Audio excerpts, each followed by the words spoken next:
C'est mon deuxième énorme shaker de café ce matin. Heureusement que je vous ai dit il y a pas longtemps en live que j'ai essayé de me sauver de la caféine.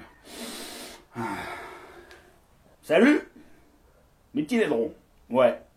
Je vais vous donner plein de petits noms mignons comme ça, parce que juste les moches, ça suffit plus maintenant. Alors aujourd'hui, on va parler du PPL, donc push, pull, leg. Et comme tu peux voir avec ce petit dessin, tu te doutes que je suis pas très fan. Bon alors, on va quand même poser un minimum le contexte. Une séance push, une séance pull, une séance leg. 3 séances par semaine. Commencez pas avec vos je fais un PPL plus épaule, un PPL plus bras ou un PPL x2. C'est plus du PPL. Bien que le PPL x2, qu'on pourrait appeler le PLPL, pleu, donc du pleu, ça serait déjà plus pertinent parce que la plupart des mecs ont un retard au niveau des jambes, on va pas se le cacher. Donc, 3 séances par semaine et dans un but de musculation, axé bodybuilding. Donc essayez de développer le corps de la manière la plus harmonieuse possible. C'est pas la première fois que je vais vous dire ça, mais vous savez qu'il n'y a pas de mauvaise méthode, qu'il n'y a pas de mauvaise planification. Il n'y a que des méthodes, des planifications ou des types d'entraînement qui sont adaptés par rapport à vos objectifs ou qui ne le sont pas. C'est pour ça que le PPL, je trouve que c'est merdique, parce que dans la majorité des cas, ça n'est pas adapté. Mais il y a quand même des exceptions, et pour certaines personnes, ça peut être pertinent le PPL. Donc, si tu es un débutant et que tu as entre 1 an et 1 an et demi d'entraînement,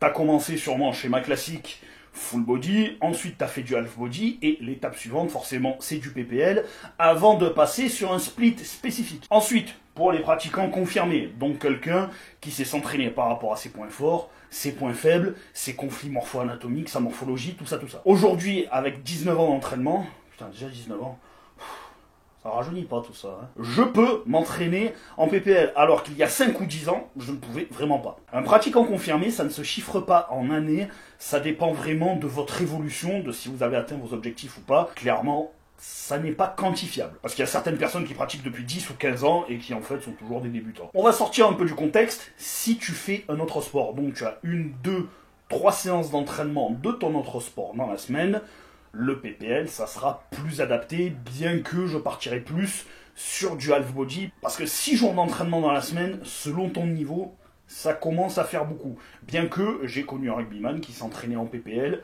c'était un pilier. Lui, tout ce qu'il voulait, c'était gagner de la masse musculaire, gagner de la force. Donc le PPL, c'était parfait, parce qu'il n'en avait rien à secouer de prendre de la masse musculaire de manière harmonieuse. Et dernier cas, mais cas spécifique, si tu as un point fort bras, mais que tu sais t'entraîner. Parce que le PPL, donc pour quelqu'un comme moi de base qui a un énorme point fort bras, ça peut se transformer en une planification biceps, triceps, jambes. Je vais développer un peu le truc. Gros point fort triceps, on part sur la séance push. Mais la pire séance push de PPL que j'ai jamais vue, et beaucoup de personnes s'entraînent comme ça en PPL. Donc, tu commences par un développé incliné, barre ou halter, bien sûr avec une très mauvaise position, les coudes très ouverts, avec un mauvais placement, un mauvais pontage. Ensuite, tu fais pareil sur un développé couché, et tu passes directement sur ton développé épaule. Ensuite, tu fais un exercice d'écarté, des élévations latérales ou des élévations frontales, et 1 ou 2 extensions triceps. Avec ce genre de planification faite avec le cul, quelqu'un comme moi prend tout dans les triceps. Surtout si tu écoutes certains youtubeurs francophones qui te préconisent de pousser le plus lourd possible sans te soucier du ressenti, eh ben sur les 3 premiers exercices, t'as mis une forte tension mécanique sur tes triceps. Tes pecs, ils ont commencé un peu à se réveiller au 4e exercice. Après, tu repasses sur tes épaules. Et ensuite, tu refinis tes triceps. Donc, en fait, tu as fait, 4 à 5 exercices pour les triceps.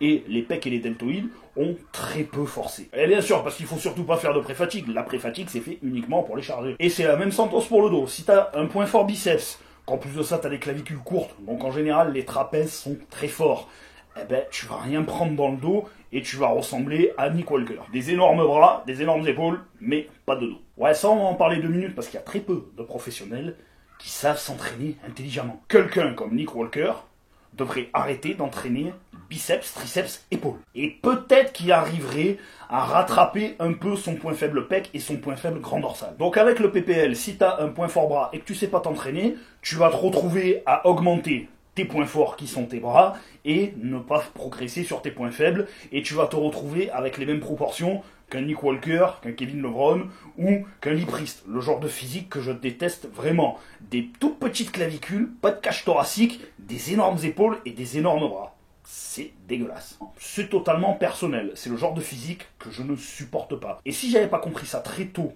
lors de ma première année d'entraînement, j'aurais exactement ce genre de physique. Et c'est vraiment ce que je ne voulais absolument putain de pas. Et sur mes 19 ans d'entraînement, ça fait 15 ans que je n'ai pas entraîné les bras. Ça fait 15 ans que je n'ai pas fait une véritable séance de bras. Je fais un peu les biceps de temps en temps, mais les triceps, vraiment plus jamais. Alors quand vous avez un point fort, arrêtez de l'entraîner. Ne vous inquiétez pas, il ne va pas régresser, au contraire, il va continuer à progresser petit à petit. Aujourd'hui, j'ai des bras de 52 cm et je ne les bosse jamais directement. Et donc, le push-pull leg, ça n'est pas adapté à la majorité des pratiquants parce qu'on a tous des points forts et des points faibles. Les gens qui arrivent à se développer de manière harmonieuse avec un PPL, ce sont des gens qui ont vraiment une très bonne génétique et ils sont extrêmement chanceux. Posez-vous juste une petite question. Juste une. Pourquoi est-ce que aucun Mister Olympia ne fait du PPL? Donc alors le PPL c'est inadapté, en fait si t'as n'importe quel point faible, déjà parce que le volume d'une séance est beaucoup trop important, donc même si tu essayes de taper tes points faibles en premier, il y a d'autres groupes musculaires que tu veux quand même développer qui ne sont ni des points forts ni des points faibles, mais tu n'auras plus suffisamment de jus pour avoir suffisamment de tension mécanique pour les faire progresser. Et deuxièmement, la fréquence d'entraînement est trop faible.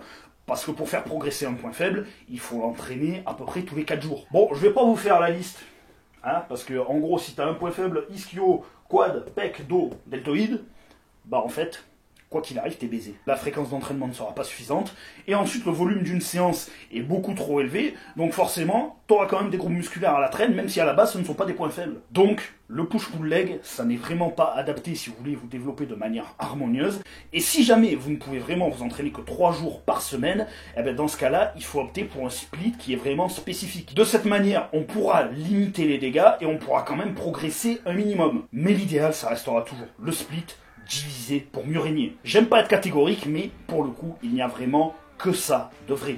Diviser le plus possible le corps pour isoler les points faibles. J'espère que cette vidéo t'a plu. Bon alors comme d'hab, si t'es pas abonné, tu t'abonnes, tu mets la cloche, tout ça. Pour ceux qui sont déjà abonnés, un petit commentaire, même si c'est pour dire n'importe quoi, un petit commentaire, ça va être pour le référencement. Et puis je vous dis à bientôt pour une prochaine vidéo. Ciao.